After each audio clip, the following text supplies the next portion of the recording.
Kia ora, g'day and welcome to the history of Aotearoa, New Zealand. Episode 88, Speight, 3 men walk into a bar. This podcast is supported by our amazing patrons. If you want to support Hans, go to patreon.com/history Aotearoa. Last time, we discussed the brewing industry as it was in Dunedin prior to the founding of Speight. We went over some of the social and economic factors that influenced the industry, as well as met some of the major players on the Dunedin beer scene. Today, with all that background in mind, we're going to properly crack into our story from Speight's humble beginnings.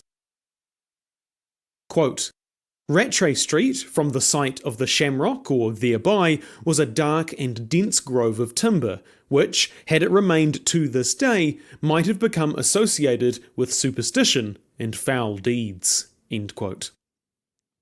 This quote from James Barr's The Old Identities is the earliest description we have of the site where the Speight's brewery would be constructed. As it mentions, the site was heavily forested, until the trees were cut down by Europeans to put the Hamburg Hotel and a few houses on it in the 1850s. Just down the street was also the Shamrock Hotel, referred to there as the Shamrock. These were the first buildings on the site that were associated with alcohol.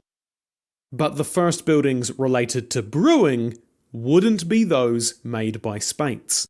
In 1860, a man called George Duncan became the owner of a large portion of the Rattray Street area in central Dunedin. If you're looking at a map, the area we are talking about is basically entirely covered by the modern Speight's brewery on the eastern side of the road. At the time, it was a lot more sparse, with the Hamburg, Shamrock and residential houses scattered around a bit. Duncan was the owner of a flour mill, and he didn't do much with the Rattray Street site for a couple of years. In 1862, he decided to expand his business to include a brewery, which he named Well Park. The main brewery itself was located on the other side of town, actually across the road from the Water of Leith brewery run by Marshall and Copeland, which sat next to the river that gave it its name. For those who are living in Dunedin, the Water of Leith brewery was located on the current site of Galaxy Books, or at least current as of time of recording. For Duncan, the site must have been a bit small to contain all the necessary facilities needed, because he offered a 13-year lease on the lower part of Rattray Street to Well Park. That is to say, he leased it to himself, as well as his brother-in-law and partner in the business, James Wilson. At Rattray, they built a bottling house, a bond store, and a malt house. Hopefully, from 2 episodes ago, you should know what a malt house is. It's where the malt is made. The bottling house should also be pretty self-explanatory. It's where they would bottle their beer from the kegs it was brewed in on the other side of town. This was slightly unusual, since, as far as I am aware, it was not uncommon to outsource the bottling to other companies who specialised in that field. But perhaps Well Park had enough capital from its owners to be able to keep it in-house. The bond store has a slightly less obvious purpose if you aren't familiar with the concept. It's basically a warehouse with special legal rules around customs duties. It's often where goods of all kinds would be stored before they were released for export, or, if being imported, released to the purchasing company. In 1863, a year after entering the beer market, Duncan granted a 14-year lease to a man and his family to build their home behind the Hamburg Hotel and Well Park buildings. This man had arrived in the colony a few years prior, and he had a sharp tongue along with good business sense. So he would be eventually hired by Well Park to be one of their travelling salesmen, known as a traveller. This man was none other than James Speight. Mr. Speight was born in Wakefield, Yorkshire in 1834. He was the son of a dyer and likely had a pretty good education, perhaps even having some experience working in an office, which would have helped him get the job at Well Park. He and his wife, Mary Jane, arrived in Aotearoa in 1861, initially arriving in Lyttelton and then travelling to Dunedin. We don't know why James and his family decided to come to the colonies, but it stands to reason it was due to any of the usual reasons. A new start, seeking better opportunities, adventure, seeking religious freedom, familial issues, or more. We do know he travelled with 2 daughters as well, one being an infant and the other being a bit older. Historians aren't sure who the older girl is, but it's thought she possibly could be a daughter that died on the voyage. Upon arriving in Dunedin, they had 6 more children, with 1 dying in infancy, which, as I'm sure you're aware, wasn't too uncommon. The family were Protestants, which may have had an influence on why they chose Dunedin. Specifically, they were Congregationalists, with Mary Jane belonging to a church on Moray Place. This building is still standing in Dunedin, but is now a motel called Chapel Apartments. Apparently, Mr. and Mrs. Speight were quite strict with their kids, with one of their daughters being called home during school so that she could close a door she had left open in the house. It was sometime in the early to mid 1870s that Speight would get the traveller job for Well Park. And it's here that he would meet the other 2 founders of the brewery that would bear his name. Charles Greenslade was born in 1843 in Devon, England. We don't know too much about his childhood, but when he left school, we know that he became a merchant selling grain, which would serve him well in the future, as this job is probably where he learned all about milling and malting. He immigrated to Aotearoa sometime around 1863, when he was about 20 years old, but rather than landing in Littleton, near Christchurch, which was a popular port for recent arrivals, he instead first set foot in Bluff, near Invercargill. He decided to stay there for a bit and eke out a living as a carrier, transporting goods to the Wakatipu goldfields using a bull-powered wagon. The job, though, to put it bluntly, was a bit shit. The road between Invercargill and Kingston, on the southern tip of Lake Wakatipu, was made of dirt, which was not super good with the unpredictable southern weather, with rain making the track muddy, slowing down any travellers, especially ones with bull-drawn carts. The Kingston Flyer, the famous train, was still a few decades away, so if the weather wasn't favourable, the trip could take up to 3 weeks. For comparison, if you drove today from Invercargill to Queenstown, which is further away than Kingston, it would take about 2 hours. Perhaps unsurprisingly, after 18 months of this, Greenslade had had enough, and like a true Invercargillite, headed towards what he hoped would be better opportunities in Dunedin. Weirdly though, he must have taken his time or gotten into a spot of bother, cause by the time he reached Milton, still about 50 kilometres from his destination, he ran out of money. Thankfully, he was able to take on some temporary jobs and used his milling skills working in a bakery, which managed to pay for the rest of the distance. Once he had finally reached Dunedin, he moved out to Waikawaiti to work in milling, which is where he met his wife, Caroline. He returned to Dunedin proper in 1868 and made the career shift to becoming a full-time maltster. Initially, Greenslade worked for the Red Lion Brewery, not to be confused with the more well-known brand Lion Red, which is different. The next year, he became the maltster for Well Park Brewery, whose malt house, of course, was currently located on Rattray Street, right next to the Speight family home. The third and final founder was William Dawson. Born in 1852 in Aberdeen, Scotland, Dawson was probably the most familiar of the trio with beer and its production, since his father was a brewer by trade, teaching him from a young age. In 1872, Dawson went to Burton-on-Trent, a rather legendary place for British beer at the time, as it was where all the best beer came from.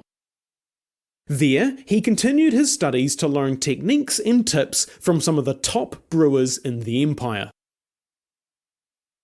He would later use this knowledge when he became a brewer in his own right in Edinburgh.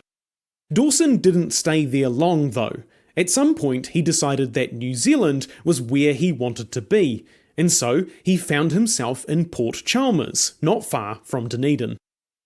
We don't know whether his choice to go straight to Dunedin was a conscious one, like the other two, but it would make sense, since the town was a Scottish settlement, so it was likely he wanted to be with his fellow countrymen, and possibly even knew some people who had immigrated already. The story goes he left Scotland with £100 cash and a gold watch. By the time he reached Aotearoa, he had spent all the money and had to pawn the watch due to lack of employment. Thankfully for him, his skills were in high demand, being possibly one of, if not the most skilled brewer in Otago at the time. As such, he found a natural fit at, you guessed it, Well Park Brewery. Those political, social, and economic factors that we discussed last episode are what made the environment right for a venture like Speight's. But just because the conditions are right for your success doesn't mean it's guaranteed. Thankfully, they were a perfect trio, in that, when looking at them collectively, they quite conveniently had all the skills needed to brew and sell their own beer. Greenslade would turn the grain into malt, Dawson would turn that malt into beer, and James would sell that beer for cold, hard cash. Or sometimes he wouldn't sell it, as we will see. What was even better was that these guys worked for the same company, meaning they all knew each other fairly early on, and James even lived right next to where Greenslade was working. What I'm trying to say is that it was a bit of luck that the three exact people that could probably make a venture like Speight's work were actually in the right place at the right time, all together. What's also quite interesting is that they were all very different in age. James was 42, Greenslade 33, and Dawson 24. But they all seem to have gotten along and were apparently pretty good mates.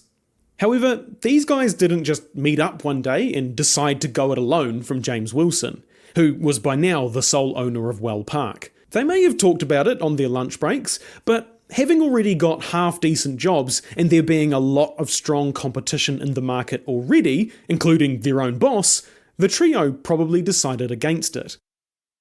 The actual catalyst that led to the formation of Speight's was Wilson's decision to build a malt house on the same site as the main Well Park brewery across town, meaning that the one on Rattray Street, where Greenslade worked, now was no longer needed.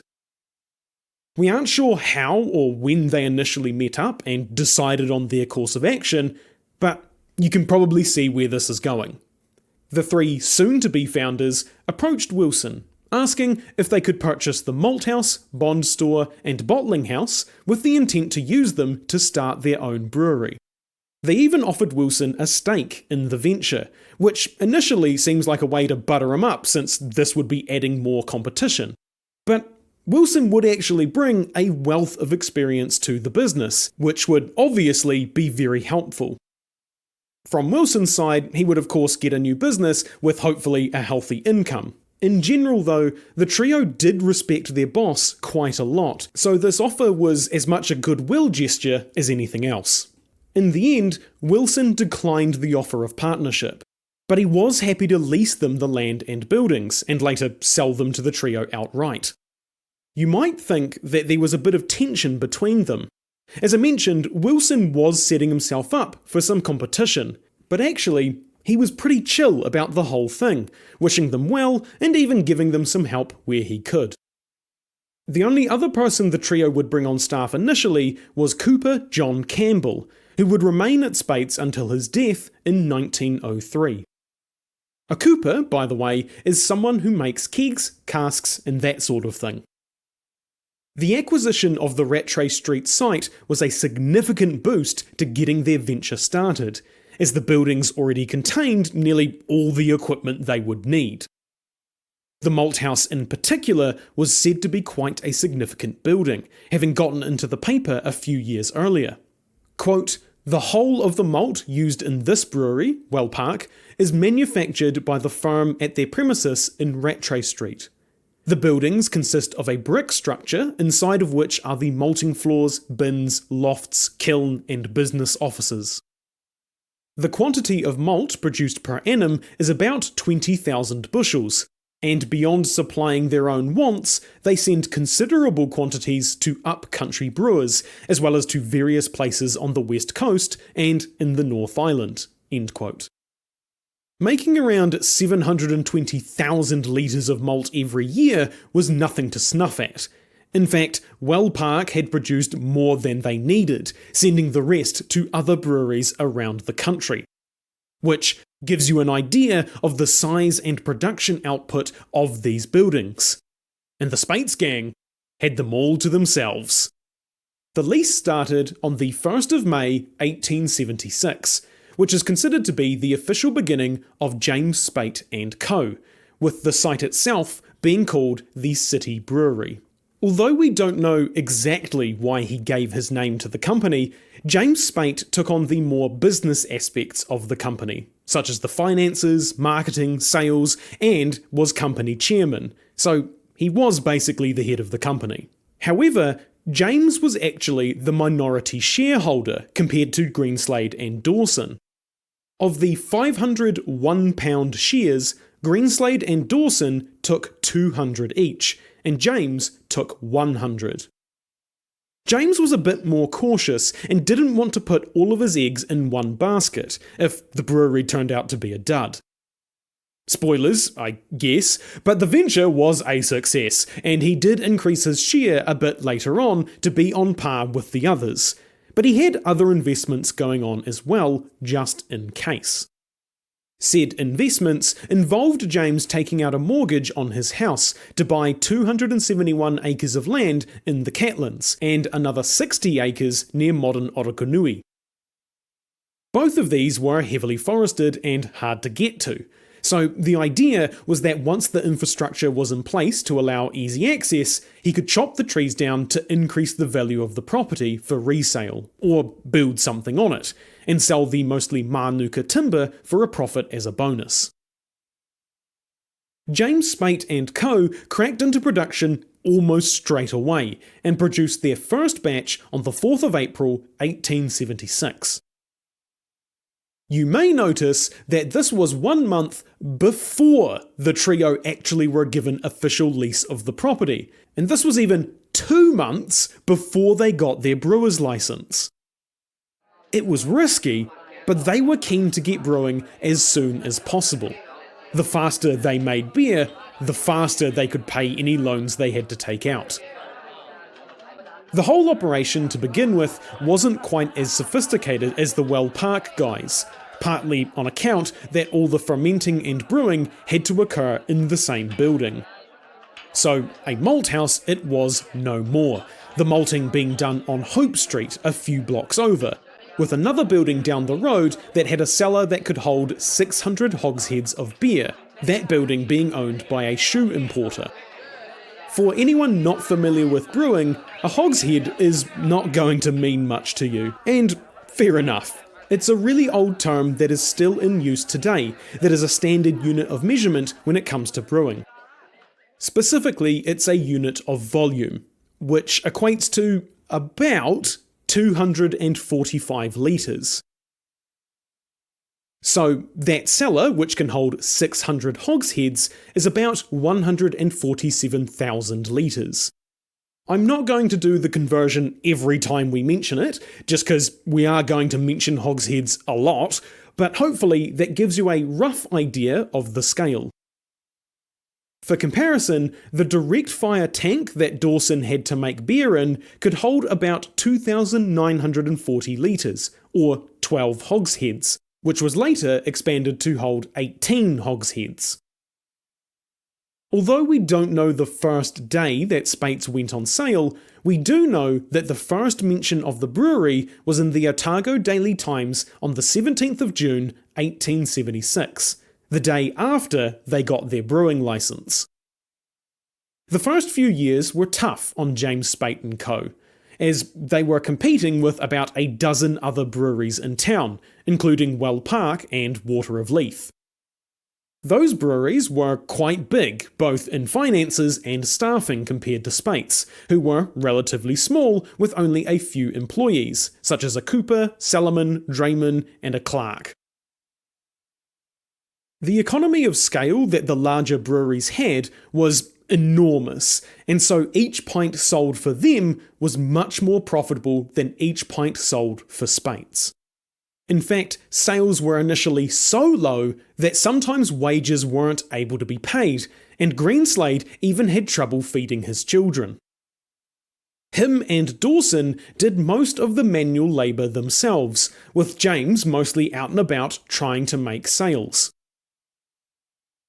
This was fairly similar to what he was doing when he worked for Well Park, travelling to publicans, that is, the owners of pubs, and trying to convince them that Speight's is the one that they should sell to their customers. This meant that James was out of the office or even out of town quite often, as telephones weren't a thing and publicans wanted to be able to meet face to face with their suppliers. And naturally, share a drink of what they might be buying. Another strategy that James employed was taking a cask out onto the streets of Dunedin and just offering up freebies to anyone who passed by. Unfortunately, the booze that James was drinking, probably nearly daily, was extremely strong and eventually it did a number on his health. Despite these hurdles, in 1879, Speight's Strong Ale was highly commended at an international exhibition in Sydney. This saw a 50% increase in sales, which gave the trio the confidence to expand their enterprise with a new building. This building was to be a new brewhouse, so that they no longer had to use the old Well Park malt house like they currently were. It had been quite cramped with all the other parts of the process that had to be in there, so having a dedicated structure for brewing would give them some breathing room and allow them to be more efficient. It was to be built at the back of the Rattray Street section and made of brick.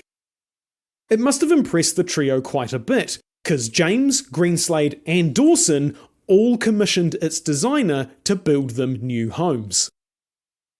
The building was erected rather quickly, as its first brew was in September 1880, a year after the Sydney exhibition.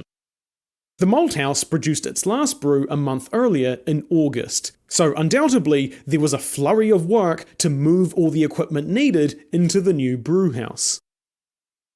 This space was a much needed upgrade, with a new, much larger kettle that could brew 50 hogsheads worth of beer, compared to the previous 18, and was heated via a steam coil rather than fire.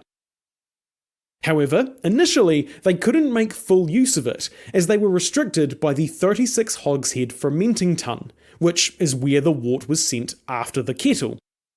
This is where yeast would be added and allowed to ferment for a couple of days before being put into casks. Up until this point, Speight's had been importing their hops from overseas, like most breweries in Aotearoa. However, in 1875, they managed to find a local supplier based in Nelson, and from then on, they used a blend of Nelson hops and imported. From this, Speight's made 4 main types of beer. Their lead brew was Triple X Ale, which was extremely bitter. The second was the same ale but with twice the hops, called Quadruple X Ale. The other 2 were a stout and the Strong Ale that won the award in the Sydney exhibition.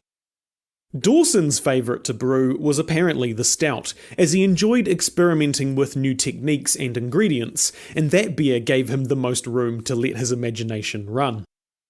Ingredients he tried were things like juniper berries, treacle, and licorice. For the first few years since Speight's founding in 1876, business was relatively quiet. The trio and their staff worked diligently to put out the best beer they could and improve on it. But compared to other brewers in town, they were still relatively small fry, even when you take into account the extra sales that came off the back of the Sydney exhibition. The latter half of 1880 is where shit really started to kick off, and is where we get one of the most iconic symbols in New Zealand branding. The Melbourne exhibition was held that year, the first World's Fair in the Southern Hemisphere, which showcased all sorts of random stuff from nations all over the world. Speight's sent a few casks of their beer as part of a bunch of contests being held there, pitting international brews against each other. Although there was lots of competition, some from renowned brands at the time, Speight's had a bit of an advantage. Other brands based in Europe or the US had to ship their casks to the other side of the world, meaning their beer had to be able to survive the journey. This meant it may not have tasted quite as good as it would do normally, due to all the preservative that was added. Speight's didn't have that problem, since they only had to get it over the ditch, meaning the beer was fresher. In the end, Speight's won 2 golds and 4 silvers in the various competitions. This saw Speight's sales double yet again over the next couple of years, and they would go on to win many other gold awards. Their next came only a couple years later, in the 1882 Christchurch International Exhibition, which saw them win 2 more golds. This of course increased their sales and brand recognition significantly, to the point where an expansion was once again needed. Soon after, a 4-storey building was erected on the south side of the brewhouse on Rattray. The designer of this building, funnily enough, was the same one who designed First Church, a prominent Presbyterian church in the centre of town, Larnax Castle, essentially a rich guy's mansion on the Otago Peninsula, and Otago Boys High School. This building, unlike the others, had a basement that was used as the cellar along with the ground floor, while the upper floors were used for malting. The cellars were put to use right away, but the malting floors needed a kiln, which would be provided a little bit later. Interestingly, the building that was previously on the site of the new cellar/malt house was a pub, and the owners of the land were the Presbyterian Church, which gave some ammo to the Anglicans. You see, the Anglicans liked to toss some criticism at the Presbyterians for preaching against the vice of alcohol, despite their land previously contributing to its consumption and now to its production, along with the fact that they were making money off of it the whole time. The cellar/malt house is now known as Cellar 1 and is the oldest building still standing on the modern Speight's brewery. It's the one at the back with the arched roof.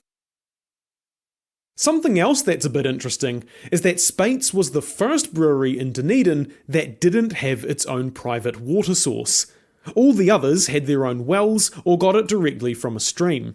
Dunedin had a reticulated water supply, that is to say its modern water supply network since 1867, and this is initially what Speight's was made from.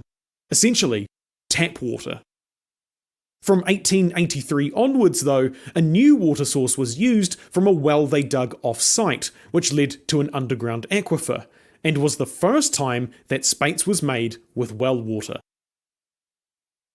Despite these improvements and the awards that Kiwi beers had won, not all were convinced that beer from the colonies was better or even as good as continental beer, that is to say, beer from Europe.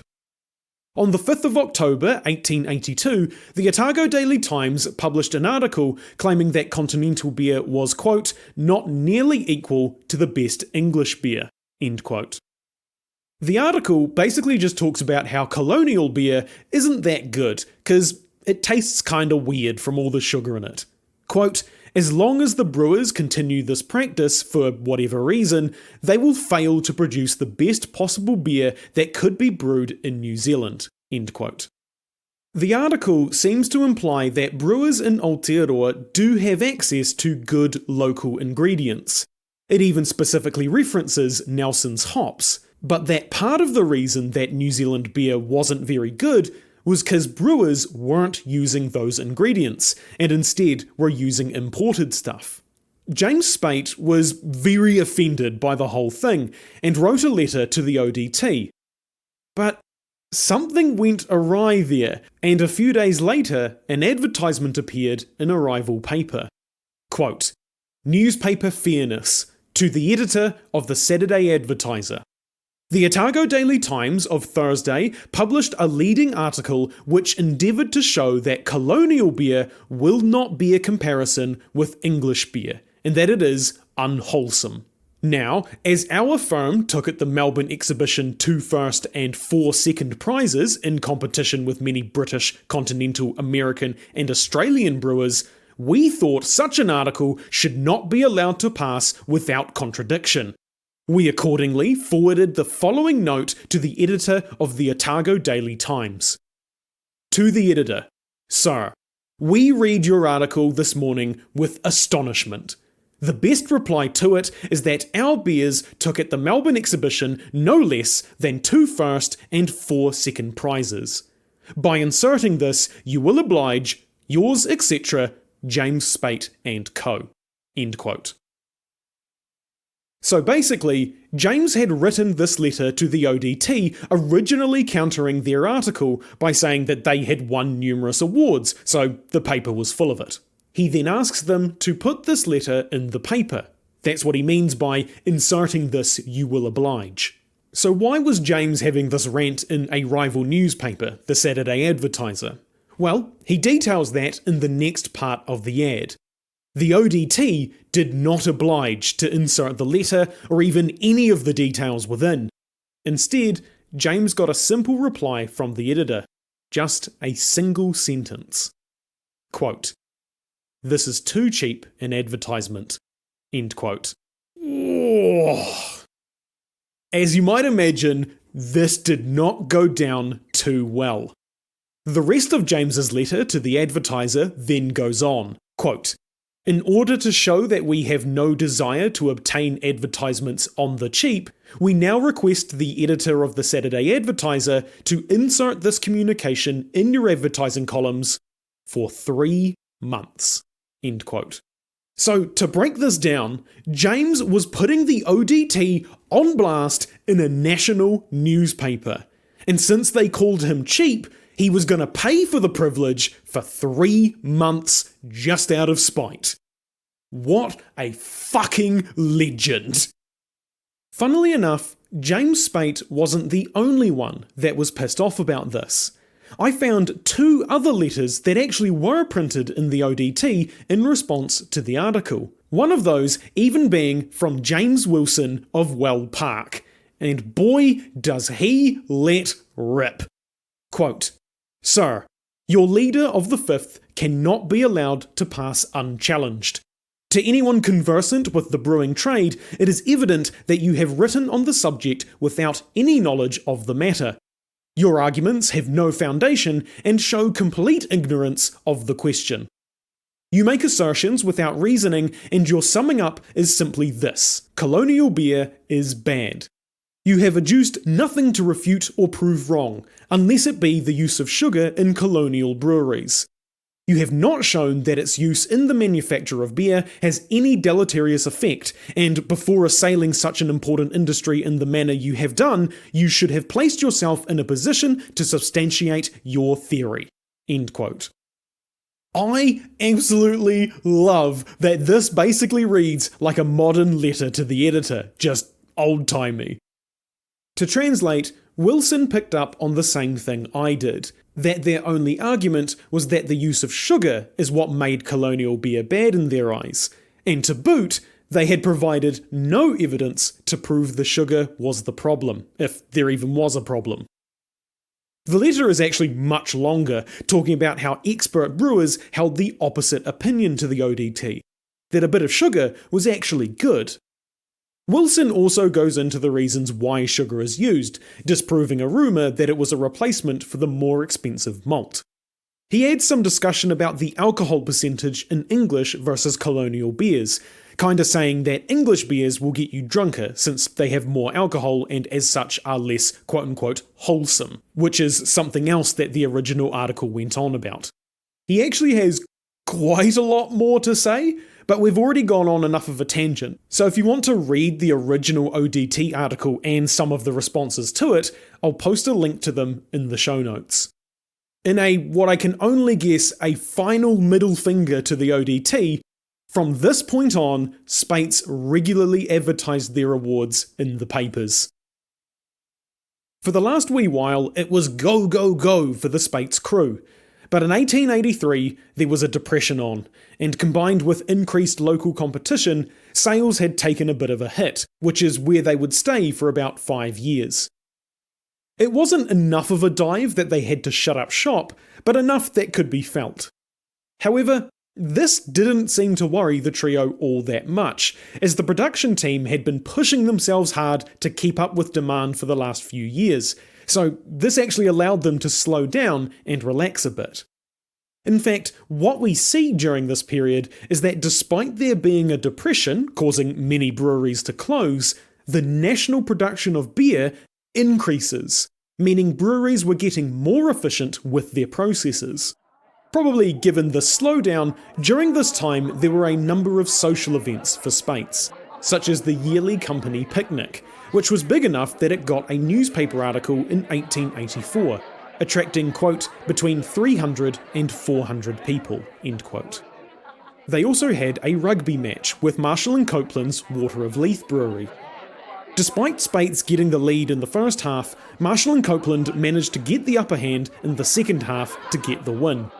During the game, the industrial school band played. Even though, quote, a very cold wind was blowing, the little fellows stuck to their work bravely and produced some capital music, end quote. As the game went on, other staff members went around the spectators and gathered some money for charity. All three of Speight's founders were interested in sports, but for them, their game of choice was bowls. James Speight and Greenslade were presidents of the Caledonian Bowling Club, and Dawson was later a patron. This club remained active until 2014, when the Dunedin City Council sold the land it was on. Both Greenslade and Dawson were president of the New Zealand Bowling Association as well. Their involvement in the club was part of the wider Caledonian Society, which all three founders held senior positions in. The society organised a bunch of sports tournaments, with Greenslade always judging the wrestling in the Caledonian Games, and was generally a kinda high society club for Scotsmen to get together and hang out. The society, established in 1862, also had heavy involvement in the establishment of the University of Otago in 1869. However, the society was effectively disbanded in 2020. Although the brewery was their main source of income, the trio were involved in more public jobs as well, such as James being an officer in the volunteer forces, a prelude to the modern New Zealand Army. In 1885, Dawson was elected to the Dunedin City Council, and this meant he spent less and less time in the brewery, as his duties required him to be elsewhere. This, of course, left the brewery without a head brewer, but he made sure that Speight's wouldn't do without, putting the job in the capable hands of the next best person, his father. By this point, the parents of all the founders now lived in Dunedin. Both the Dawsons were assisted in their brewing by James's son, Charles, who had begun a brewer's apprenticeship in 1881. Keep his name in the back of your mind. He will be coming back. The beers that the three brewers were putting out were, thankfully, still getting good reviews, where a chemist in Glasgow, quote, pronounced it one of the finest beers he ever analysed, end quote. Despite this, sales were still rather slow, but they expanded their market a little bit more to include Auckland, where they managed to get a sole bottler for that region. Unfortunately, it wasn't long until tragedy struck. James's health had been deteriorating for some time, where he developed cirrhosis of the liver and dropsy, most likely as a result of his excess drinking back in his travelling days trying to sell beer to clients. On the 16th of August 1887, James Speight died. He was 53. His shares in the triumvirate of the Speight's brand were given to his widow, Mary Jane, with Greenslade taking over James's role as chair of the board and manager of the brewery. It was also around about this time that Dawson was elected as mayor at the age of 35, making him one of Dunedin's youngest ever mayors.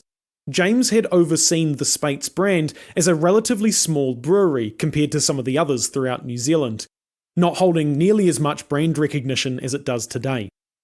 As a somewhat cruel irony, what they didn't know is that the brewery he had given his name to was about to kick off and become Dunedin's top brewery, a title that it would hold for over 100 years. Up until this point, Marshall and Copeland were the owners of Dunedin's leading brewery, the Water of Leith. In 1878, they bought a failed brewery on Cumberland Street, just across the road from the train station. For whatever reason, they decided that they would move their main operation from Great King Street on the other side of town to the newly acquired site. This cost them a fair amount of money and strained their coffers, which, along with the death of Marshall in 1883, became just a bit much, leading them to a slow death and finally closing in 1887. The reason Marshall and Copeland were the guys to beat was that their product was sold all across the country, and even as far as Australia, Fiji, and Hawaii. If you remember from a couple of episodes back, this was unusual since beer didn't tend to keep all that well, unless you put a fair amount of hops into it. So, not many breweries were able to leverage the lucrative export market in the way that Marshall and Copeland did. This allowed them to ride out most of the storms they had come across. All storms except this one, and that lucrative export market had now opened up somewhat upon their closing. However they managed it, Speight's took a fair share of that now open market, putting them ahead of most other Dunedin breweries. And from there, the sales just kept increasing year on year, with more and more Speight's beer being shipped outside of Otago. A lot of this success was apparently credited to Peter Wilson, the main traveller for Speight's, who was actually living in James Speight's old house on Elm Row, a street or two over from the brewery. With increased sales came a greater need to expand the capabilities of the company, and thus more buildings and facilities were needed, creating a flurry of construction over the next few years. More office space was built in 1888, and during the excavation of the foundations, another aquifer was found, directly beneath the brewery. This was great because it meant that Speight's would have their own private water supply for the first time. However, for now, they had bigger things to take care of, so the project was set aside. Around this time, the old Well Park Malt House was demolished, with the free space being used as a courtyard to wash casks. In 1889, the brewhouse was done up and reconstructed a bit, with brewing continuing uninterrupted. However, there were a couple of hiccups. By this point, Charles Speight had completed his apprenticeship and was now senior brewer for the company, since Dawson Jr. was mayor and Dawson Sr. had died a few years earlier. We find that he wrote a bit of a complaint in the Brewer's Journal on the 27th of May, 1889. Quote, "The brewery is now all open and cannot get the heat up." End quote. This was clearly in reference to the construction that was occurring, causing disruptions to brewing. Luckily, by the end of the year, the construction work was done, and an all-staff photo was taken to commemorate the occasion. The redesign of the building allowed for an even more expanded operation, with a new kiln being put in, a couple of drying floors, and a new cellar, among other things. According to the ODT, this meant they could now hold 5,000 bags of grain, had a malting floor with just over 830 square metres of space, and could provide 60 hogsheads of beer in one brew, an improvement over the previous 50, and they were brewing up to 4 or 5 times a week to keep up with demand. A further 10,000 hogsheads could be matured at any one time in the cellars.